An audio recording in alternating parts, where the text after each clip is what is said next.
The champagne flute trembled in my hand, the cold droplets sliding down my fingers, feeling like the last remnants of composure I was desperately trying to hold on to. The art gallery in River North was filled with the scent of expensive perfume and the refined murmur of Chicago's upper class. Yet all I could hear was the frantic thudding of my own heartbeat. Because he was standing there. Trevor Langston, my ex-boyfriend. The man who once said I was too ordinary to build a life of significance with him. And beside him stood a blonde woman in an ivory Chanel dress, her hand adorned with a diamond ring so large the gallery lights bounced off it in a blinding shimmer. His new fiancée. 3 years. It had been 3 years since the day he folded his arms and watched me pack my belongings from the apartment we once shared, not bothering to lift even a single box for me. 3 years since I learned how to piece myself back together from whatever remained after being abandoned. I turned away, wanting to leave as quickly as possible the Calvin Klein dress I had bought from a thrift store, suddenly feeling dull and misplaced among the sea of haute couture. I only wanted to escape the suffocating room, to outrun the old memories crashing back like a cold wave. Then I heard it. Olivia Carter. The name I had before I married. The name no one in this room should still know. I froze, every muscle tightening. Of course he didn't know. Trevor had no idea I was married. No idea who my husband was. No idea that in just a few moments his world would begin to shift, because mine had changed long ago. I drew a deep breath, forcing a polite smile as I turned back. Trevor was striding toward me, that familiar excess of confidence written into every movement. The blonde woman followed a step behind him like an elegant accessory. Trevor looked me over from head to toe with the assessing gaze of a man appraising a display piece. His expression flickered with surprise, then settled into something that resembled smug satisfaction. "Olivia, it has been so long," he said, dragging out the words as if savoring each syllable. "You look the same." The way he emphasized it made clear he did not mean it as a compliment. I steadied my voice, determined not to let it tremble. "Hello, Trevor. And this is—" Trevor offered a triumphant smile and placed a hand on the woman's back. "This is Madison, my fiancé. We are having our wedding next spring. Congratulations," I replied, though the word tasted bitter the moment it left my lips. Madison tilted her head, offering a charming yet calculated smile. "And what about you, Olivia? Are you here alone?" I opened my mouth to answer, but Trevor burst out laughing, the sound far too loud for the quiet gallery. "Still no husband, Olivia. Still waiting for that prince in shining armor to come rescue you." People nearby began to glance over. Heat crawled up my face. My throat tightened. Breathing became difficult. Despite every effort, humiliation surged through me like a storm. Trevor continued, his voice dripping with false pity. "I always wondered what would happen to you. You were always too picky, too stubborn to change. I really tried to help you see the problem." As if my entire life had been a failed project he abandoned halfway. Madison giggled softly, covering her mouth with the hand wearing the dazzling ring. That small laugh stabbed straight into my already bruised pride. I tried to speak even though my mind was spinning and my chest felt constricted. "I am not—" But Trevor cut me off. "I am guessing you are still alone, right? Olivia. I really do hope you find someone. Truly. Someone patient enough to put up with you." The room seemed to shrink, the gallery lights glaring, the paintings on the wall blurring. I felt like a solitary figure dragged onto a stage for public inspection. Maybe I should run. Maybe I should let him believe I was pitiful. But I heard myself speak, my voice quiet yet crisp. "I have a husband." Trevor's face froze, his eyes blinking in confusion. Madison raised a perfectly shaped eyebrow. "A husband? And where is he?" And that was the moment Trevor Langston's world began to fracture. Because he had absolutely no idea that my husband was real. And even less idea who he was. And his name is Ethan.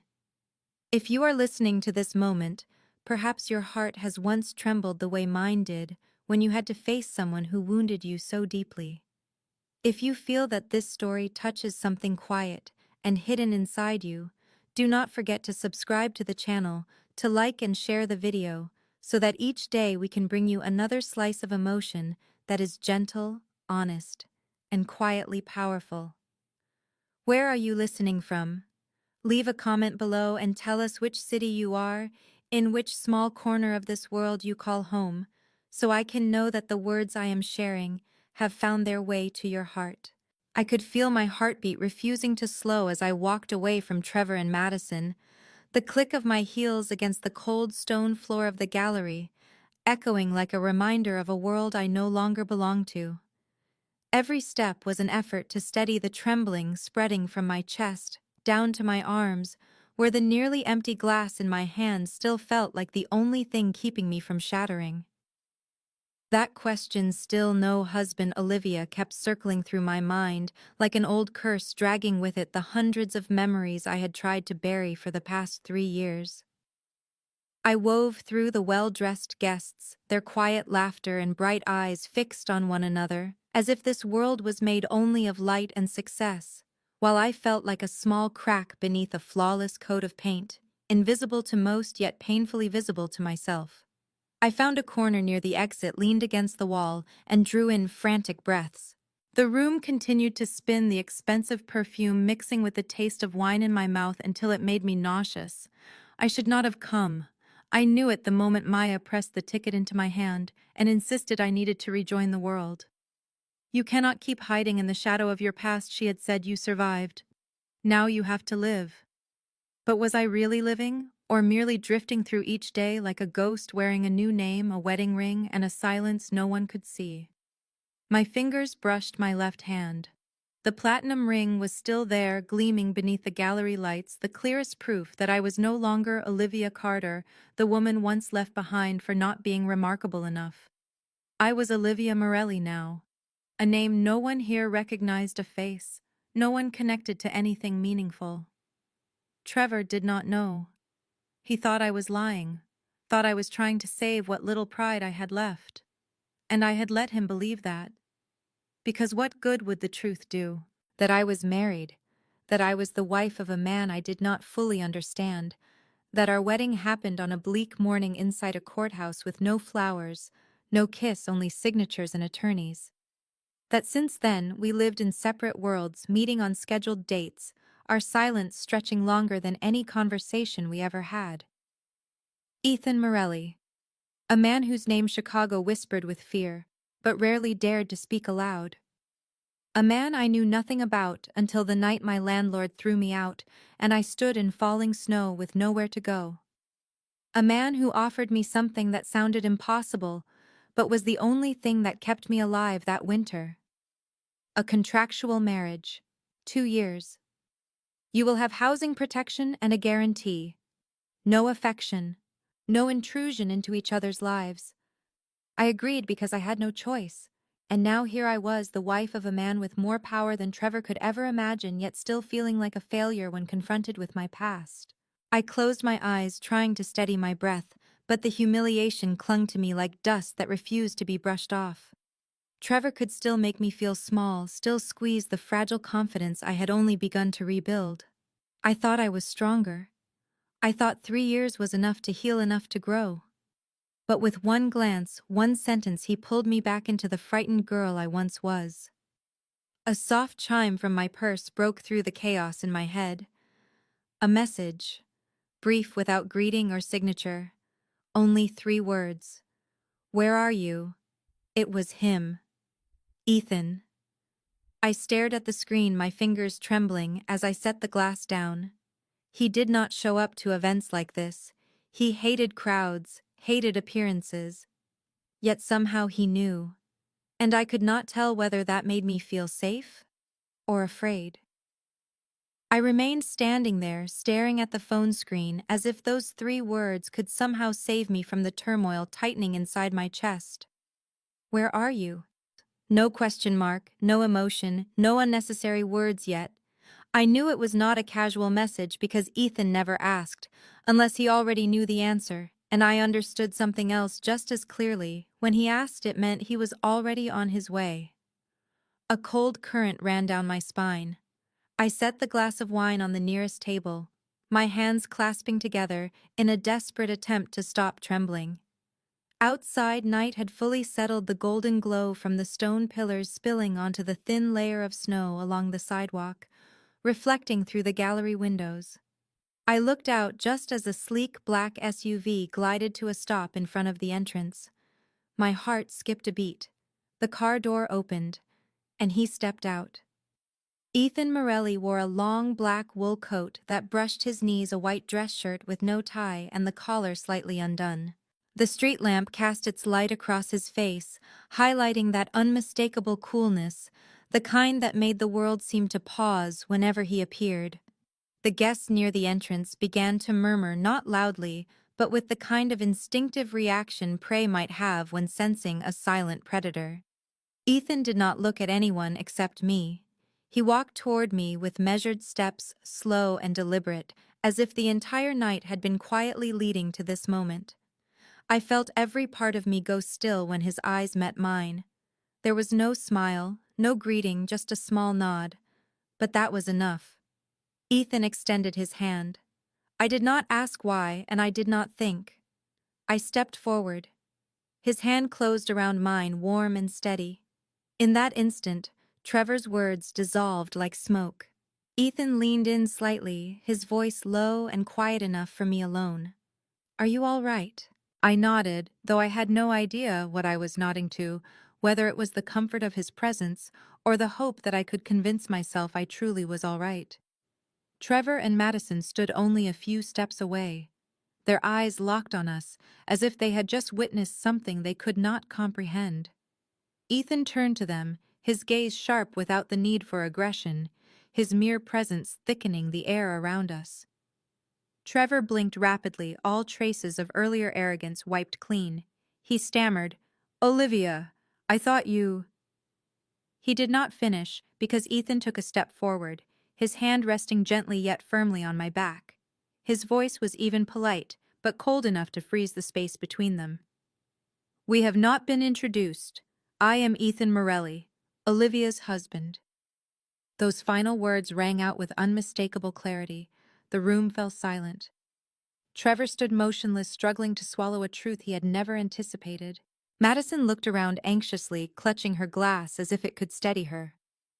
Ethan met Trevor's gaze with a faint, cool smile, simply the expression of a man who understood exactly where he stood.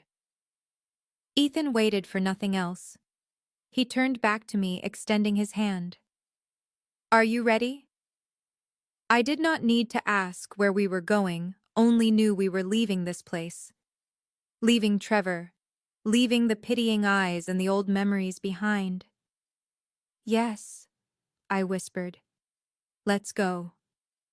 Ethan placed a hand on my back, guiding me through the crowd that quietly parted. Outside, snow had begun to fall again. The flakes melted slowly on his hair and on my shoulder. Ethan opened the car door for me, then walked around to the driver's side. When the doors closed, the silence inside the warm, dim car felt almost unreal. "How did you know I was here?" I asked, my voice rough from holding everything in. Ethan kept his eyes on the city drifting past the windshield. He spoke softly, almost like a breath. "I always know where you are." And in that fleeting moment, I could not tell whether I was running from something or finally being found. All I knew was that his hand was still holding mine, and for the first time in many years I did not feel alone. The city stretched beneath us like a shimmering map, but I found no interest in its beauty as I sat in the familiar SUV, with my head resting against the cold window, letting the silence fill the space between Ethan and me. His hand rested lightly on my thigh, a gesture without words or pressure, simply a steady presence that kept me from drifting into the hollow space inside myself. We said nothing during the drive from the gallery, and I was not sure I wanted to speak because after everything that had just unfolded, my mind felt like a room filled with shattered mirrors, each fragment reflecting a different version of me. The fragile girl I once was, the wife bound by a contract, the woman who had just lifted her head to face her past, and I no longer knew which piece was real. The car entered the underground parking of the high-rise tower in downtown Chicago, and the guard bowed to Ethan as if he were a statesman or some figure of power I had yet to fully understand, though Ethan only returned the gesture with a brief nod before taking my hand and guiding me into the private elevator that rose straight to the top floor. The penthouse door opened with the familiar electronic click of the security system, and I stepped into the spacious, immaculate, and quietly cold room where everything was arranged with such precision that not even a single pillow was out of place, so much like Ethan himself. I sat on the sofa near the window, slipped off my shoes, and exhaled a long breath, while Ethan poured a glass of water and handed it to me without speaking, before sitting beside me, watching me with the thoughtful distance of a man choosing his words carefully. In the end, I was the one who broke the silence. "You did not have to do that," I said, my eyes on the glass. "You did not have to go back. You did not have to step in.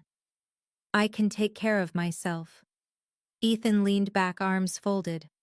"I did not have to, but I wanted to." His voice was simple and firm, and something in it worked its way into me, unsettling and warm all at once, because he had always been like that, appearing when I needed him, yet always the one holding the reins. I turned to him.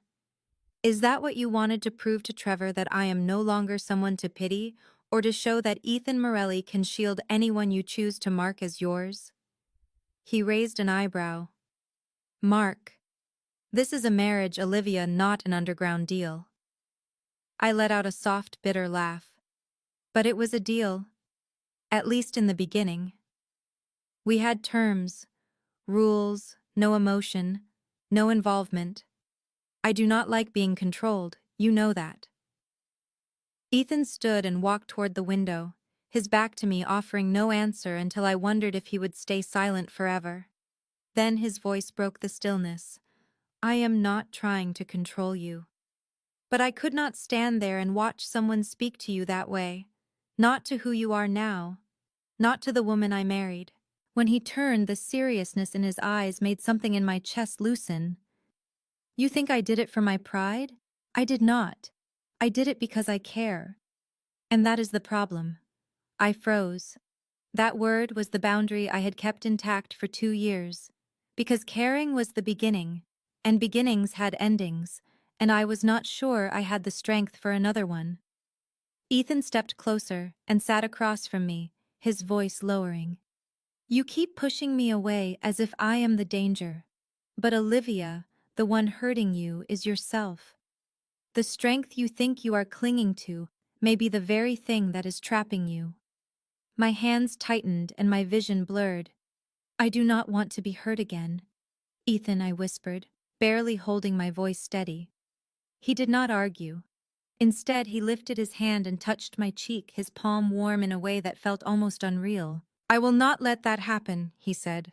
And for the first time, I saw in his eyes not just protection, but a promise, one not signed on paper, but spoken with his heart.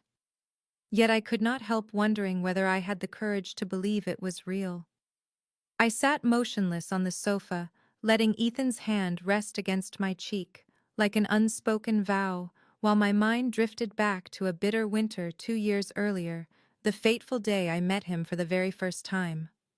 At that time, I had just been evicted from the small third-floor apartment I had desperately tried to call a home, even though the walls were peeling and the wooden floors groaned beneath every step.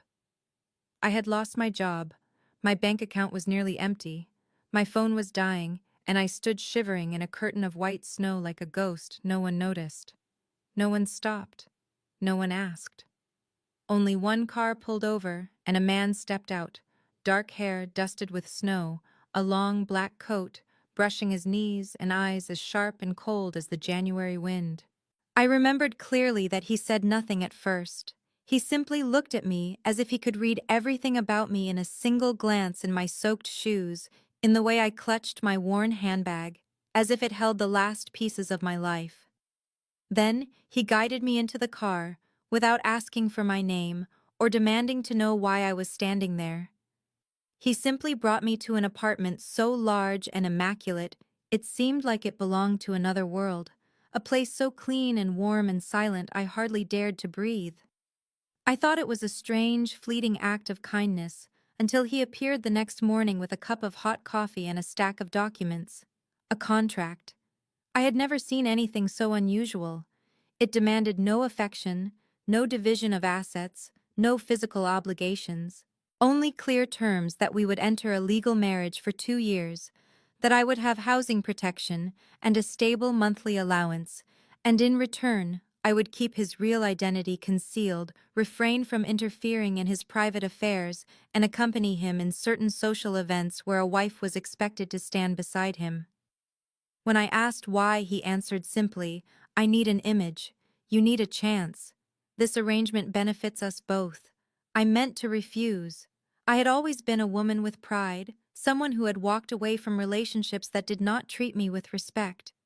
But then, I saw myself in the bathroom mirror that morning, a thin, exhausted, desperate Olivia, and I understood I no longer had many choices. I signed my name. We went to the city hall on a Monday morning with no wedding dress, no rings, no vows. Both attorneys signed off. Ethan shook my hand as if concluding an important investment deal, and I walked out of that office with a new last name and a strange emptiness where something should have been. The months that followed drifted by like a muted dream. Ethan never entered my room without knocking, he never asked about my past, and I never questioned the late-night phone calls, the sudden departures, or the evenings he returned with thin cuts on his hands, and the distant look of a man who walked in places not meant for the faint-hearted. We were two parallel lines sharing the same space, eating dinner, when required appearing together, when a role needed to be played, yet never truly touching the human part of one another. Until tonight. When he stood in front of the gallery, when his hand closed around mine, not because of the agreement, but because of me, because of an Olivia he chose to protect. And when I looked into his eyes in that moment, I knew something had changed, in him, and in me. But the memory of how we began is still here like a signed paper that was never destroyed, and the question I have asked myself for 2 years remains whether all of this is only a contract or becoming something else, something deeper, something more real, and far more terrifying. I was still lost in the memory of the day we first met, when Ethan's voice broke through, gentle, yet impossible to ignore. "What are you thinking about?" I turned to look at him, and his eyes no longer held their usual coldness, but something real, something human hidden beneath that steady calm he always carried. I hesitated before whispering. I was just remembering how we began. Ethan said nothing, his gaze fixed on me. Then he stood and walked slowly to the wooden cabinet near the fireplace, retrieving a bottle of wine and 2 glasses. I watched him pour the wine, as if it were a familiar ritual, but when he handed me the glass, his hand lingered against mine longer than usual. He sat across from me, the silence filled only by the wind outside the window, and the warm light casting soft shadows across his face. His voice, when he finally spoke, held no pretense. I did not think it would become this.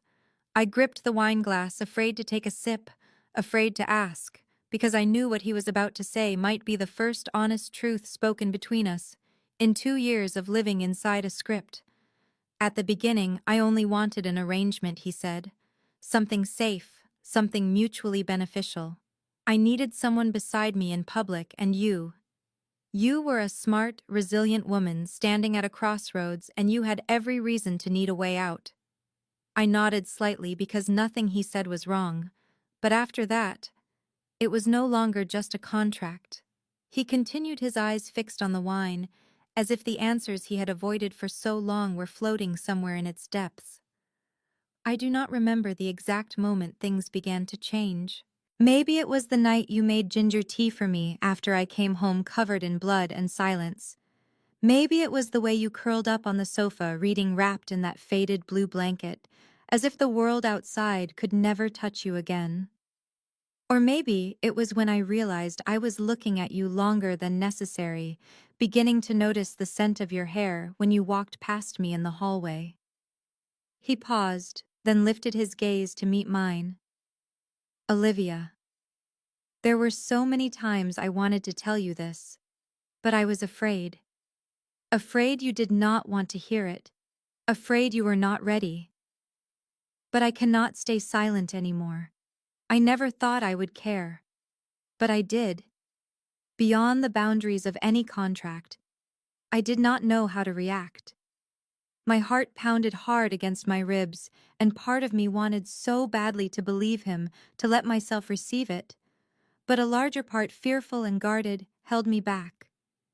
Ethan, I whispered, my voice unsteady. We set rules, no emotions, no attachment. And you knew that. He nodded. I did. But feelings are not something we can manage with clauses or signatures, and I admit I was wrong to think I could control what was growing inside me. He leaned forward, his eyes cutting through every layer of armor I had built. You do not need to answer me now. I am not asking you for anything. I just need you to know that everything I have done lately, whether standing in front of Trevor or taking you away from the gallery tonight, none of it is because of the contract. It is because I cannot stand to see you hurt. It is because you are not that lost woman standing in the snow anymore. You are the only person who makes me feel like I can be a decent man. I looked at him, and in that moment I knew this was not a performance, not a role. This was real, but whether my heart, scarred as it was, could be strong enough to trust again, of that I was not sure. Yet I knew one thing with certainty: Ethan's words had begun peeling away the layers I had used to survive. And perhaps for the first time in years, I wanted to live, rather than merely exist. I left the living room right after Ethan finished speaking, not out of anger and not because I wanted to avoid him, but simply because I needed air, needed a space quiet enough for me to hear myself. I stepped into the bedroom, closed the door softly, and leaned against it, as if it could hold back the storm of emotions rising inside me. In the stillness and the dark, I stood for a long time. My skin still remembered the warmth of his touch, and his words kept echoing in my mind, like a melody that refused to stop. He cared. Beyond the contract. Beyond the boundaries. Why did that unsettle me so much? Because I had once wanted that. I had once wished, somewhere between all the silences and all the cold dinners, that one day Ethan would see me as an actual woman, not just a role in the agreement we had signed together. But now that it was happening, I no longer knew what to do with it. Because I had once believed before, believed in another man, believed that love would be the thing to hold me up when the world fell apart. And in the end, I had only myself left alone and torn. Trevor once said he loved me, once promised a future, and then walked away when I no longer fit the shape of his ambition. It took me years to stitch the torn pieces of myself back together, years to learn how to stand without leaning on anyone. I was not sure my heart had healed enough to trust again, especially when the man stirring something inside me now was Ethan Morelli, a man who lived in shadows and power, a man whose every step was measured, a man I had never fully understood. So what if this was just another part of his strategy? What if emotion was only a tool he used to bind me closer, make me more dependent? I hated myself for thinking it, hated the doubt. But it lingered, stubborn and aching, like a wound that had never closed. I walked toward the window and pulled the curtain aside. The city at night stretched beneath me like a river of light, beautiful but distant. Like Ethan, always present, always watching, yet never truly touching. I did not hear footsteps, but I felt him when the door behind me opened quietly. He did not step inside right away. He simply stood there in silence. "Are you all right?" His voice was low and rough but not demanding. I turned toward him in the dim light. "I do not know," I admitted. "Everything happened too fast, too real. And that is what frightens me." Ethan took a step forward. "I do not expect you to trust me right away. I know I am not someone who is easy to trust. But Olivia, you can say anything you think, anything you feel. I will listen. I will stay." Not because of the contract, not because of reputation, only because of you. I looked at him for a long time, searching for deception, for calculation, but all I saw was patience, and a rare kind of sincerity. I stepped closer, slowly, stopping just far enough to feel safe, yet close enough to feel his breath. I need time. Ethan nodded. I can wait. And for the first time in 2 years, I felt free to choose. Not forced, not directed. I was still afraid, still uncertain. But somewhere in the tug of all those fears, something was beginning to shift. Quietly, gently, like a small warmth seeping into a place that had long been frozen. And I wondered whether a heart once shattered could learn to love again, even if only slowly, even if from the very beginning. Ethan did not move from the doorway as I turned back toward the window, the two of us standing on the edge of something both vague and unmistakably real. And in that quiet moment, I felt a nameless emotion flowing between us, no longer tension or guardedness, but something fragile like a rope that had finally loosened after years of being pulled tight.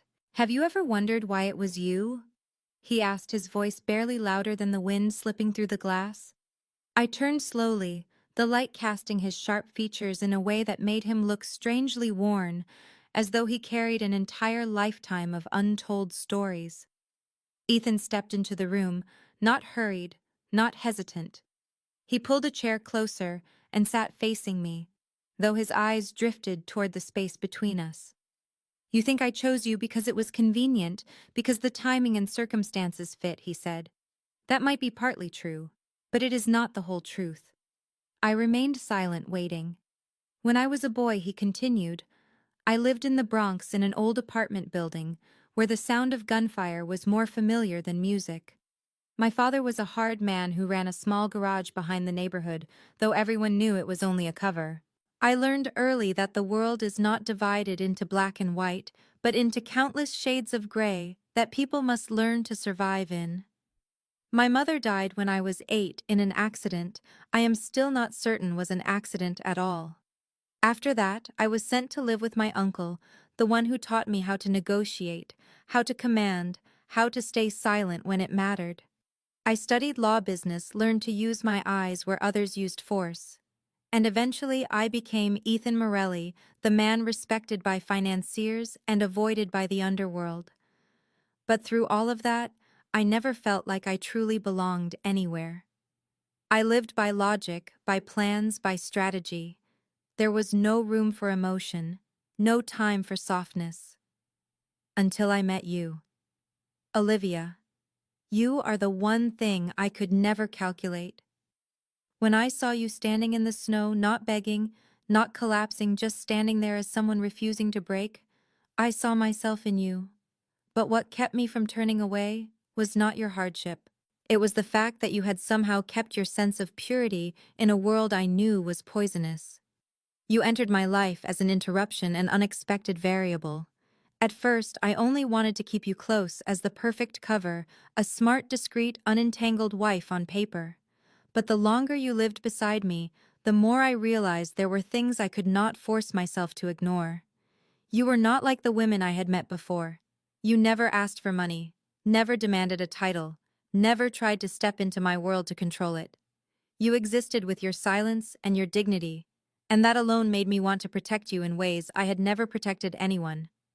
I started thinking about you when you were not in the room, started noticing how empty the penthouse felt without the sound of your footsteps, started missing the sight of you rummaging through the tea cabinet in the morning or reading on the sofa at night with your knees pulled up. And I was afraid. Afraid because I did not know what to do with feelings like that.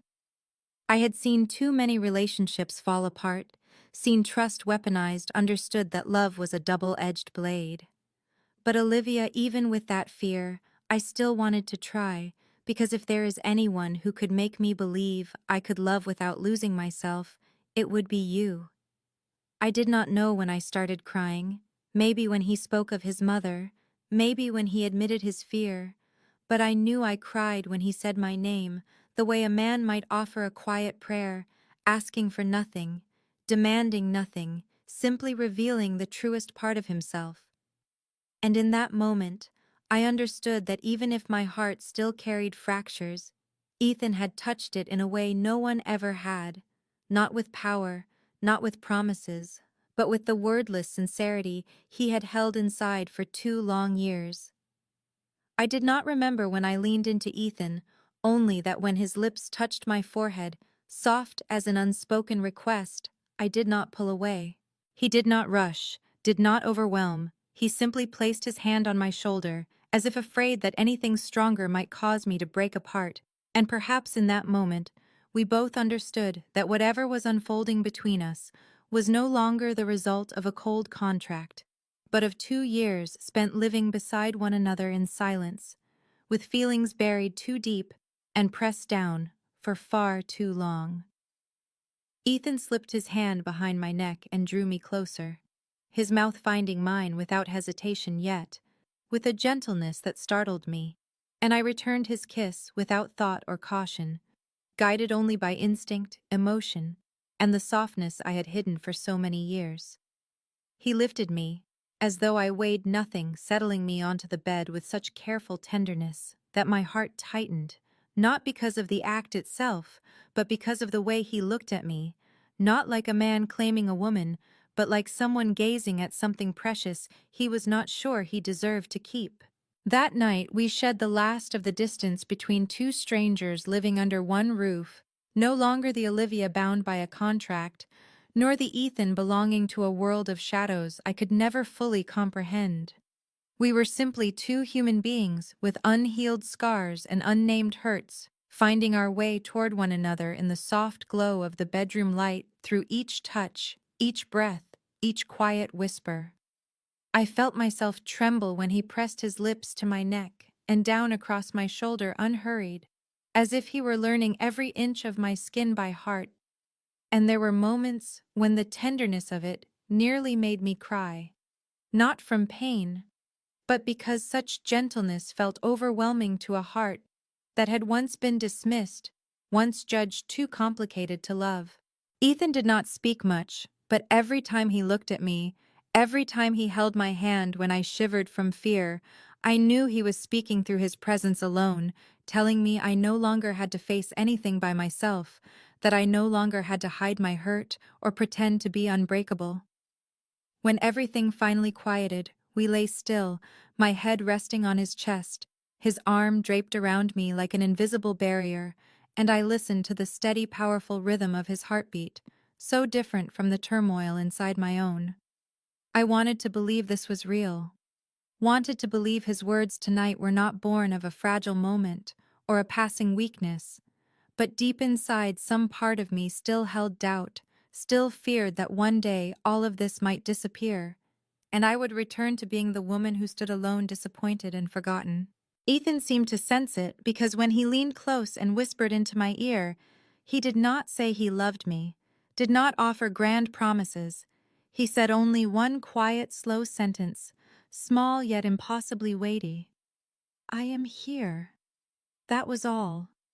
And I realized that tonight might not erase the doubt inside me, might not heal the old wounds carved deep from the past, but tonight was real. His touch was real. His embrace was real.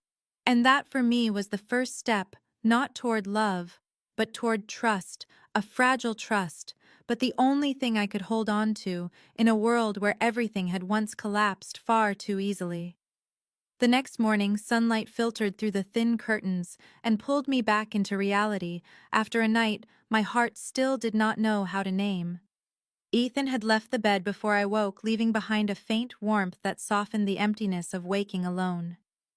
I found him in the kitchen, sleeves rolled up on a white shirt, quietly pouring coffee into 2 porcelain cups. The scent of the rich brew, the lingering trace of his skin on the pillow, and the feeling that something new had begun filled me with a rush of tangled emotions. We did not speak much over breakfast, not out of distance, but because there was a strange, peaceful silence between us, the kind that settles after two people have weathered a storm and are now sitting in the hush that follows. Near noon, Ethan turned to me, hesitation flickering in his eyes. There is somewhere I need to stop today. I want you to come with me. I looked at him, asked nothing, and simply nodded. Perhaps I had begun to grow accustomed to the fact that he rarely revealed too much in advance, and I no longer felt the need to control everything the way I once did. The Bentley stopped in front of an old building on the edge of West Loop, once a gritty industrial area, now slowly transforming into an upscale residential district. I stepped out, not recognizing the place at first until a small sign at the corner caught my eye. The red brick building, the arched windows, the simple black railings. It was unmistakable. This had once been where I lived 3 years ago before everything collapsed. But now it was different. New glass doors, refinished floors, a polished elevator. The old scent of dampness had been replaced by wood and a faint floral note. I turned to Ethan, my heartbeat quickening. He handed me a key from his coat pocket. "I want you to see this first." I opened the door to the third-floor apartment, the last place I had lived before being forced out in the middle of winter, and froze. It was no longer the dark, damp little space I remembered. The room was now filled with light, the furniture minimal yet beautiful, the walls painted a warm cream, the small kitchen neat and inviting. A desk sat by the window with a view of trees just beginning to change color. I stepped inside and touched the windowsill, feeling as though I were touching a piece of my past someone had carefully restored. "When did you do this?" I asked, my voice tight with emotion. Ethan stood behind me, hands in his pockets, eyes never leaving my face. "Almost a year ago. After you moved into the penthouse. I bought the entire building." I turned to him, searching for an explanation. "Why?" He stayed silent for a few seconds before answering. "Because I could not stand the thought of you leaving this place the way you did. This apartment witnessed a part of your life, and I did not want it to remain only a place of hurt. I wanted you to be able to come back whenever you wished, and see that you are no longer the woman from that day." I tightened my grip on the key, overwhelmed. I used to think, you were just someone cold, someone who lived by logic. Ethan stepped closer, his voice low. "I used to think that about myself too. Until you appeared, and I started doing things that were never part of any plan. Buying this building, keeping the original structure, but changing every detail, even leaving the window you always stood beside. It was not about control. It was because I wanted to mend the part of your past that hurt you. Not erase it, but let you see how far you have come beyond it." I could not speak. My throat burned. My vision blurred. I walked toward him, not seeking an answer, only wanting to hold him. And when his arms closed around me, I understood that this man did not just see who I was now. He saw the shadows of where I had been, and quietly worked to stitch together the pieces I thought I had lost forever. Perhaps love does not always need grand gestures or perfect words. Sometimes it is simply someone rebuilding an old apartment for you, filling it with a little light, a little peace, and a door left open for when you are ready to return. I sat on the newly placed sofa by the window of the old apartment, my heart tangled the way the layers of memory had been stirred up by what Ethan believed was an act meant to help me. This apartment, once the place where I walked in cold and shame, had been renovated so beautifully, it was almost unrecognizable, yet that very perfection made it feel foreign, as if a part of my past had been reshaped according to someone else's idea of what it should be. I looked at Ethan standing there with his familiar calm, and suddenly felt breathless. "You think this is supposed to make me happy?" I asked, my voice trembling under the weight of everything I had been holding in. "You think repainting the walls, replacing the furniture, making this place look different can change what happened here?" Ethan took one step toward me, his expression unchanged. "No, I know I cannot change the past, but I can help you see it differently. And I thought you needed that." I stood up, emotion breaking open like a wave after days of pressure. "That is the problem, Ethan. You always think for me, always act for me, but you never ask what I actually want. You bought the building, renovated this apartment, kept everything under control, as if I were another project you could restructure. But I am not your project. I do not need someone to save me anymore. I do not need anyone deciding what is good for me. Ethan did not respond immediately. He studied me for a long moment, then nodded slowly. You are right. I did everything my way, he said quietly. Not because I do not trust you, but because I am used to controlling every variable to protect what I value. And you are the most important thing I have ever had. I turned away, not wanting him to see the tears spilling over tears of anger, of fear, of feeling hurt by the very man I had only just begun to trust. I am not sure I can keep living like this. I cannot exist in a world where everything has already been calculated by you, including how I am supposed to feel. I chose you to escape helplessness, not to trade away my freedom. Ethan stepped back the distance between us, clearer than ever. He stayed silent for a long time, then spoke in a voice low and steady. I understand, and I will not hold you here. You can stay in this apartment if you want, or go anywhere you feel at peace. No contract, no binding, no conditions. I only ask one thing. Choose whatever makes you feel whole, even if it is without me. I lifted my head, my heart pounding at his words. Not because they were gentle, but because they were true. Ethan was opening the door for me to leave without pleading, without forcing, without using power or obligation to keep me close. And that, more than anything, left me shaken. I walked out of the apartment without looking back, stepping into the early winter air, where the wind had begun to sharpen. I walked for a long time through the old streets past the familiar corners where 3 years ago I had sat crying alone. I remembered Ethan's eyes when he said I was the most important thing he had ever had, remembered his arms around me last night, the way he whispered in the dark that he was here. And I found myself slipping into a silence with no right or wrong, no anger or blame, only questions spiraling deeper inside me. What do I want?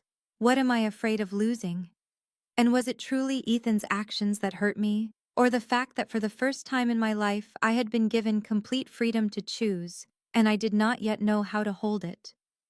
I returned to the old apartment when the city was already aglow, the orange streetlights washing over the brick exterior like a wall of memories newly polished. I did not know why I had come back here. Perhaps because every road I walked seemed to lead me back to myself, and I had never truly faced the Olivia from 3 years ago until tonight. I opened the door and stepped into the room that was familiar yet strange, every small corner reflecting a piece of the life I once left behind. There was something in the stillness of this space that settled me. I sat in the armchair by the window where I used to curl up watching the snow fall and thinking about a future that felt impossibly dim. Back then I had nothing but myself. No support, no money, no hope. I survived that storm. No one saved me. No one demanded I be strong.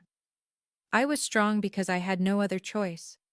But now things were different. Now I had a choice full and unmistakable. Ethan had not held me back, had not imposed anything, had not set conditions. He had even been willing to step aside so I could live as I wished. I once thought he was the one controlling everything, but now I wondered whether I was the one afraid of losing control, afraid of my own feelings, afraid of being hurt again to the point where I rejected anything that required me to believe one more time. I leaned my head back against the chair and closed my eyes. In the dark, I saw Ethan's face, the faint smile, the quiet moments, the earnest look in his eyes when he spoke about the childhood he rarely revisited. That man had never truly had a home. He built everything he had, using logic, discipline, and the habit of pushing emotion out of every equation.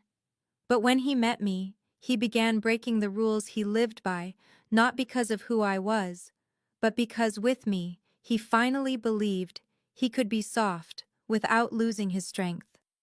I had seen that, and instead of moving toward it, I stepped back out of fear. I was afraid that if I trusted him, if I let myself lean on him, I would collapse again the way I once did with Trevor. But the truth was that Ethan had never been like Trevor. Ethan had never promised me a shining future only to leave me stranded in the present. He simply walked beside me quietly, repairing the broken bricks of my life without asking for acknowledgement. He did not save me. He stood beside me, so that when I was ready, I would not have to walk alone. The real choice had never been between the penthouse and the old apartment, between Ethan and my freedom. The choice was whether I could accept that love was not the loss of myself, but finding someone through whom I remained entirely who I was. I opened my eyes to a night thick and dark, yet inside me, a small seam of light had opened. I no longer felt panicked or afraid, only a clear, quiet certainty, reshaping everything I once believed unshakable.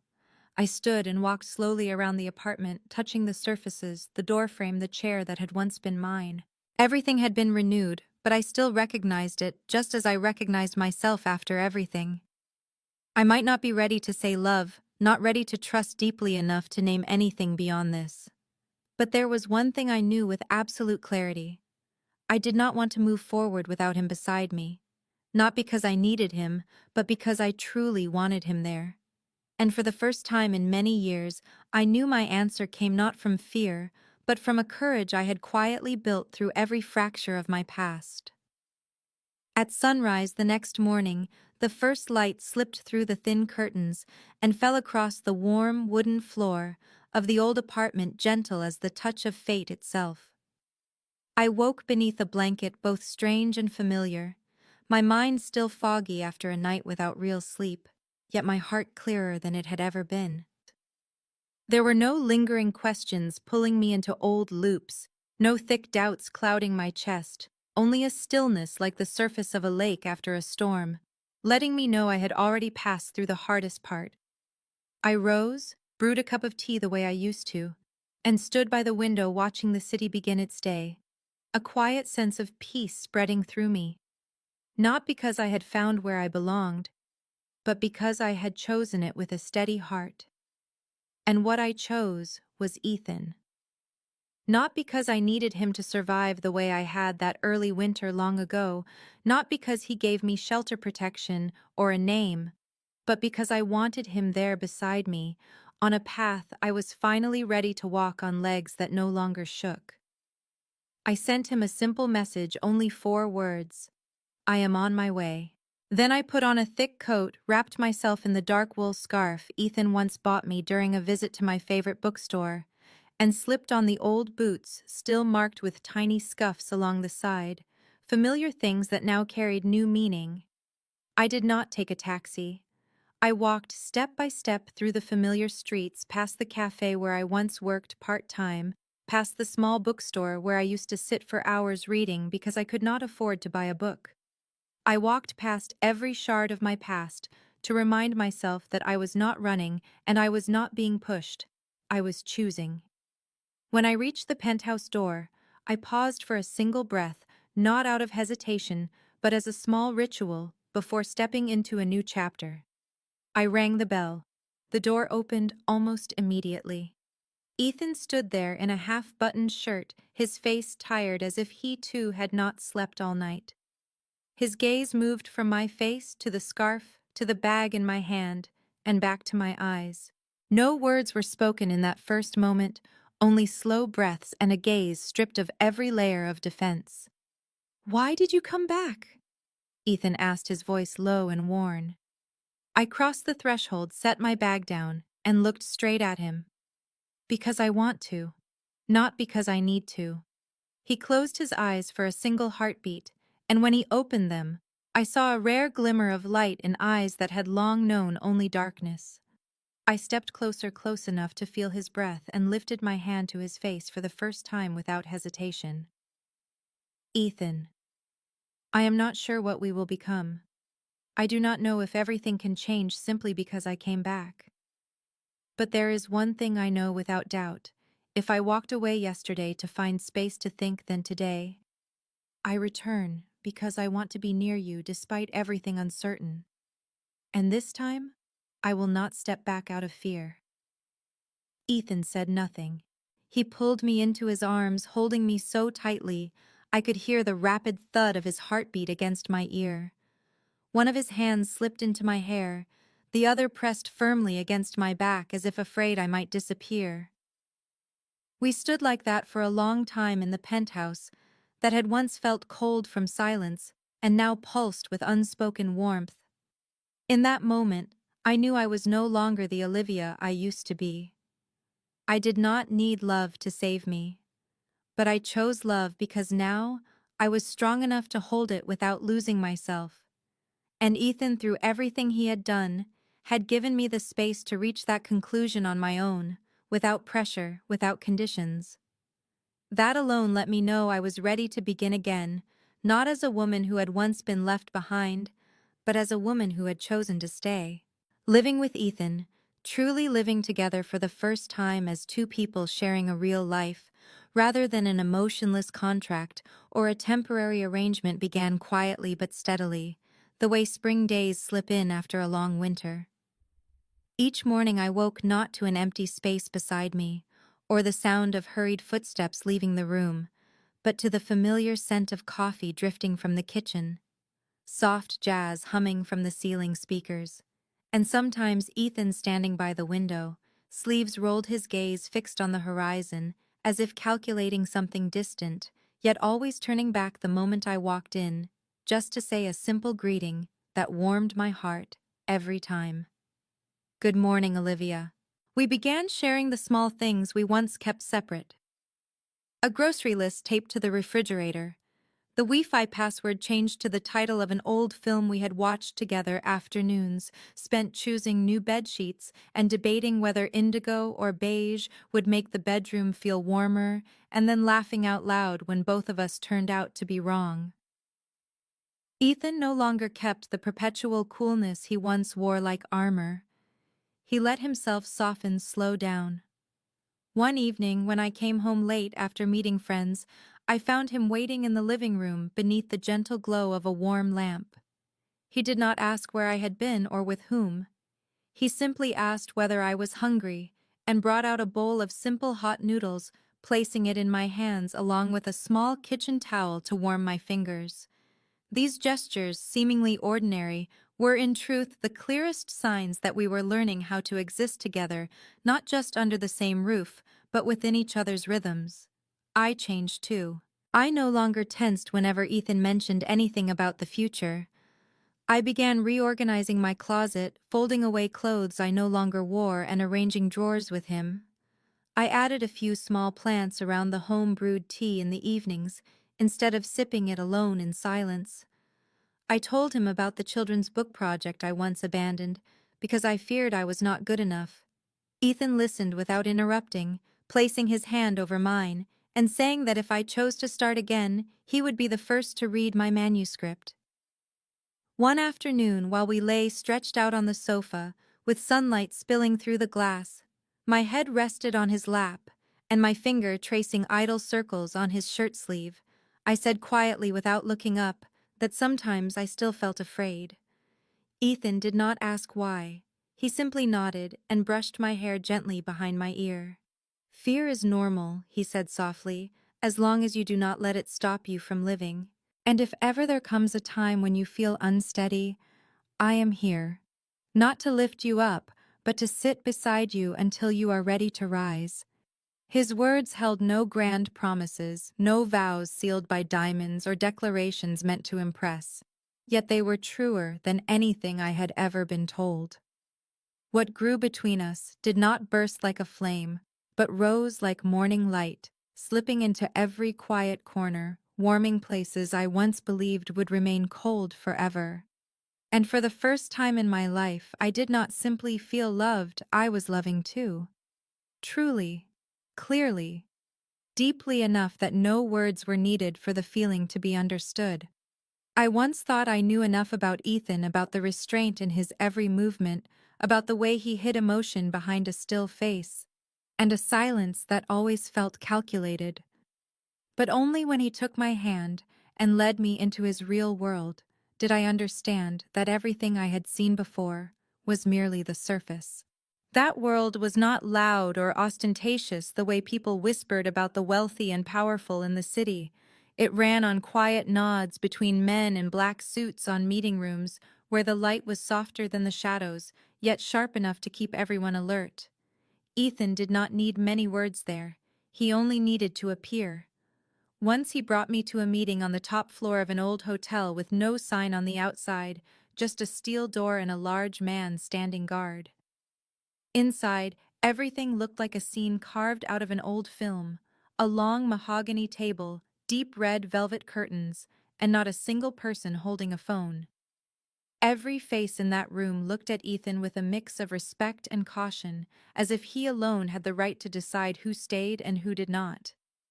I sat beside him in silence, observing. No one asked who I was.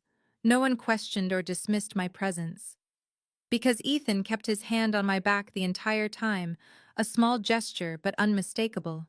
I was the person he chose to bring with him, and that was enough to keep anyone from asking. When we left, I still had not spoken until we were back in the car.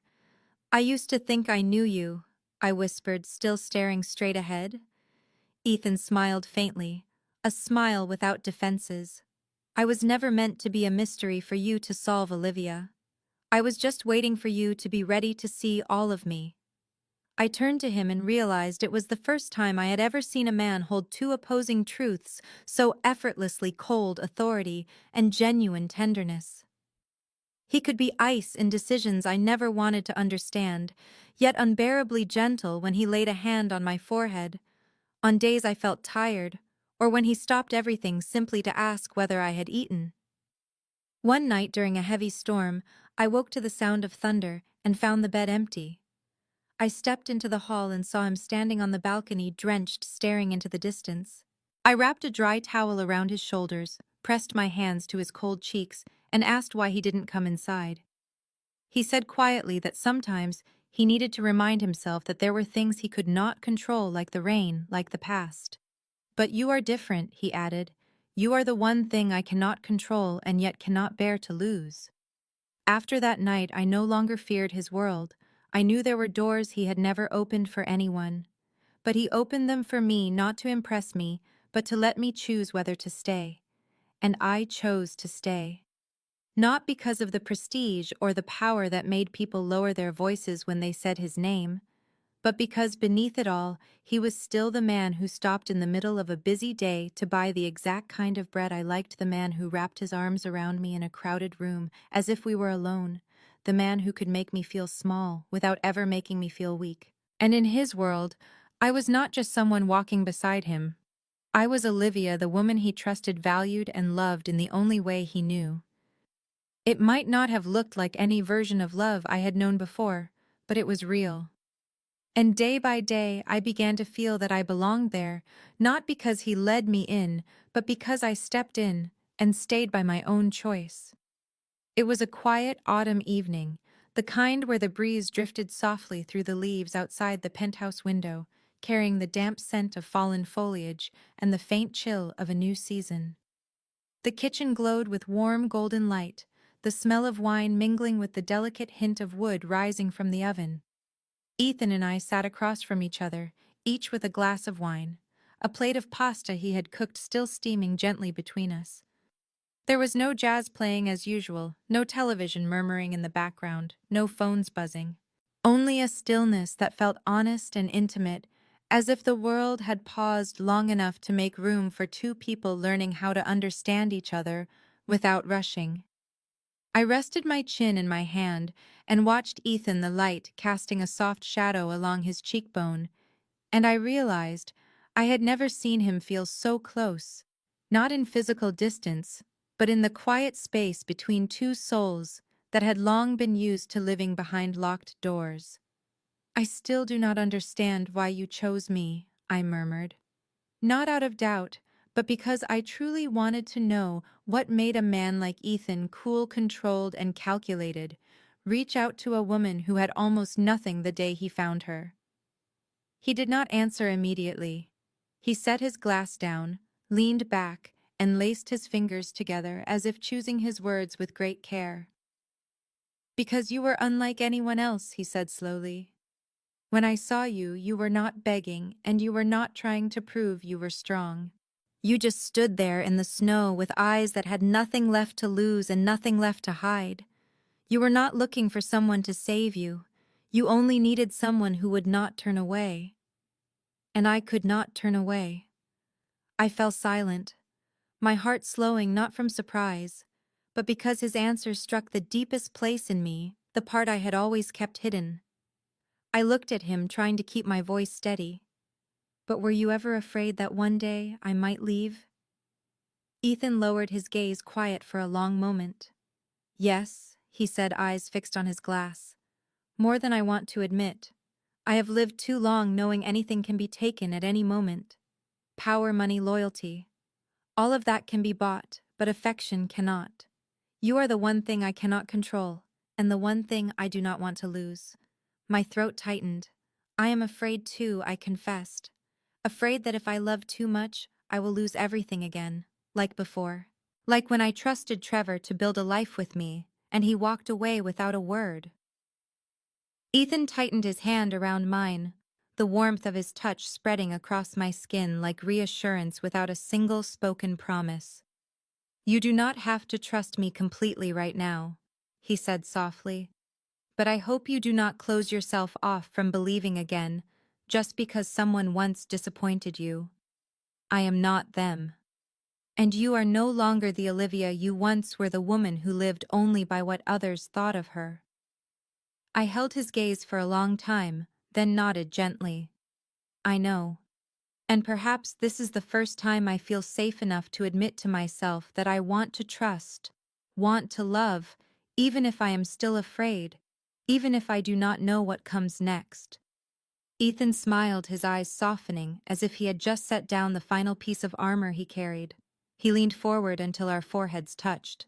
We both carry scars, Olivia.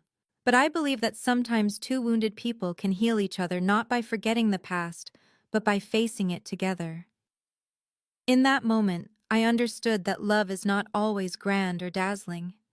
Sometimes it is nothing more than a simple evening with pasta wine, and two people finally speaking the truths they never dared to say aloud. And in that simplicity, I saw something deeper than any promise, a trust being built from what is most real, most fragile, and most enduring. The message came on a Monday morning while I was pouring coffee in a kitchen flooded with sunlight. Ethan stood by the window in a white shirt with the top buttons undone, his eyes fixed on the phone screen, his expression cooling by the second. He did not speak, only tilted his head slightly, signaling for me to come closer. I set the coffee down on the counter, stepped beside him, and my eyes skimmed the brief line his closest assistant had sent. Trevor Langston was under investigation. A series of suspicious financial transactions had been uncovered. The real estate project he had proudly flaunted to investors in River North was frozen, his personal accounts locked, and he might be summoned to testify in court. I said nothing. My hands curled into fists, not out of satisfaction, but because something unfamiliar surged through me, a strange blend of shock, confusion, and the faint ache of an old wound being touched again. Ethan watched me in a silence that stretched long enough to feel deliberate.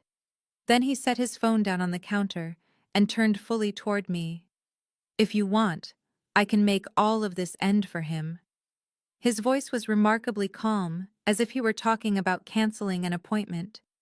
There was no threat, no visible anger, just an invitation, quiet and steady, offered for me to decide. I stepped back, half a pace, my eyes locked on his face. I do not understand. Why now? Ethan nodded slightly, as if he had expected the question. Because he crossed a line with you. I know exactly who fed the rumors about your past struggles, who leaked stories saying you were still destitute and alone to the tabloids. Small things, but enough to make you look at yourself in the mirror and wonder whether you were enough.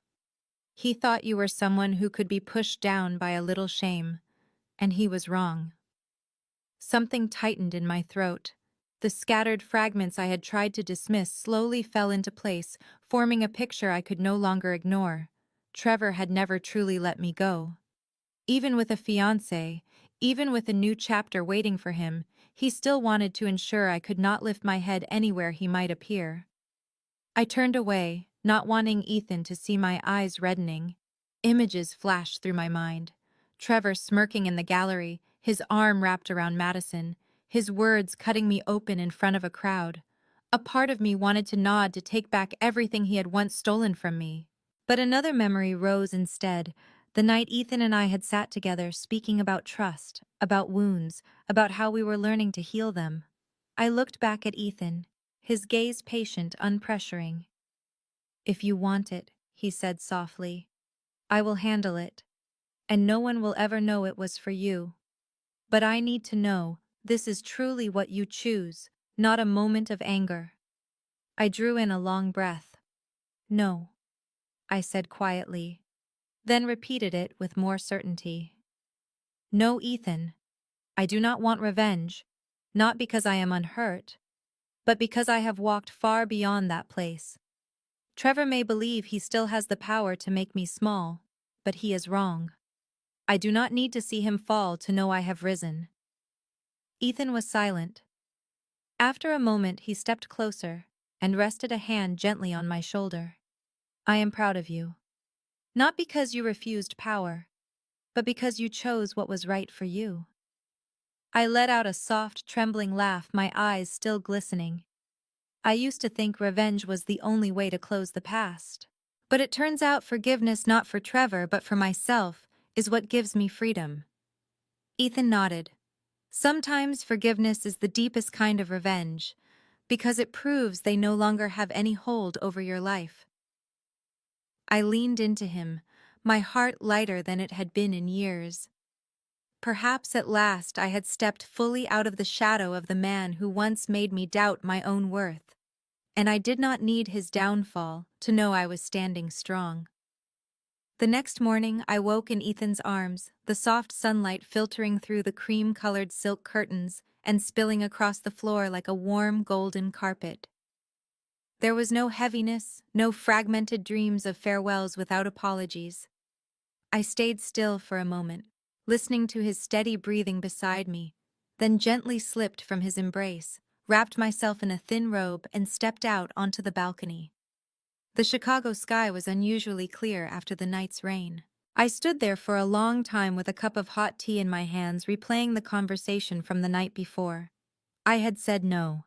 I had turned down the chance for revenge. But that did not mean Trevor would escape. I believed in consequences. Even without anyone intervening, the truth always found its way to the surface. Trevor would face what he had created, and this time I would not be the one paying the price. When Ethan stepped onto the balcony, his hair tousled from sleep, he said nothing at first, simply took the cup of tea from my hand and drank. I looked at him, aware that something in our relationship had shifted into a deeper place. Not pity, not obligation, but true companionship. "You kept your word, Olivia," he murmured. "I did nothing. No interference. No instructions. Everything happening to Trevor is the result of his own actions." I nodded, comforted by the certainty that Ethan had not acted behind my back. "Thank you for respecting me." Ethan turned toward me, his gaze soft. "Not just respect. I trust you. I trust the way you choose to face the things that once hurt you. And I think you just taught me something I had forgotten for years, that sometimes letting go is the strongest act of all." We sat together, hands intertwined, quietly, watching the sunlight stretch gradually across the silver-gray rooftops of the city. From the living room, the morning news mentioned the financial investigation into Langston and Partners, with accusations involving money laundering and misuse of confidential information. No specific names were spoken, but anyone who followed the financial world knew exactly what was unfolding. I felt no triumph, no thrill, only closure. Like folding shut a dark chapter, not because I had forgotten it, but because it was finally time to turn the page. Madison might still be there, still clinging to the illusions Trevor had built, or perhaps she would walk away once the full picture collapsed. I did not know, but I did know this. I was no longer the woman who once cried alone in an empty room, asking why she was never enough. I had forgiven, not because Trevor deserved it, but because I deserved peace. Ethan stood, drew me into his arms and whispered something into my ear that I knew I would remember far longer than any hurt. I do not love you because you are strong. I love you because you are honest enough not to let your wounds make you forget who you are. I rested my head against his shoulder and looked out at the city slowly waking. Deep inside, I knew a part of my journey had come to its end. And this time, it did not end in tears or regret. It ended in choice. And that choice was compassion for myself. That afternoon, sunlight streamed through the wide glass windows of the Children's Hospital Library, coating everything in a warm, honey-colored glow. The reading room, decorated with artwork drawn by the children, was bursting with color, bright, whimsical, untouched by the shadows of the world outside. I sat down on a wooden chair near the bookshelf beside a small group of young patients, waiting eagerly, their faces lit with pure anticipation, their wide eyes reflecting a kind of hope that felt both fragile and unbreakable. A tiny girl with a smooth bald head from treatment, deep dimples, and eyes sparkling, like they held an entire universe, asked me softly, "Miss, what story are you reading today?" I smiled, holding a book titled The Last Star of the Night, and felt a lightness in my chest I didn't expect. My voice rose gently, unhurried, each word settling into the quiet, peaceful room as though the air itself was listening. I once believed I would never be able to tell stories again, not after everything I had been through. But here, among children fighting every single day just to stay alive, I found myself healing in the gentlest way.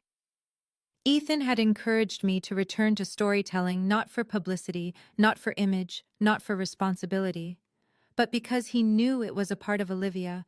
I had once lost the part of me that believed in kindness, in the power of words, in compassion.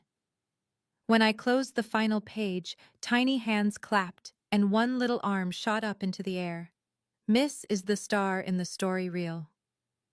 I looked at her, then at the sky outside the window, where the evening light was fading like a velvet curtain being drawn. "I think it is," I said. "Maybe not in the sky, but in every heart when we do something good, when we refuse to give up. Some things do not need to be seen to be known. They are always there." When I left the hospital, dusk had settled. Ethan was waiting by the car door. He didn't speak, simply took my hand, as if he understood I had just walked through something sacred. We no longer needed many words. In that moment, I realized I had finally stepped out of the old shadows of my past. I had grown from the broken pieces not by forgetting them, but by learning to live with them while still being gentle with myself. I was no longer the Olivia who had been abandoned, nor was I only the Olivia who belonged to Ethan Morelli. I was myself, whole enough and complete.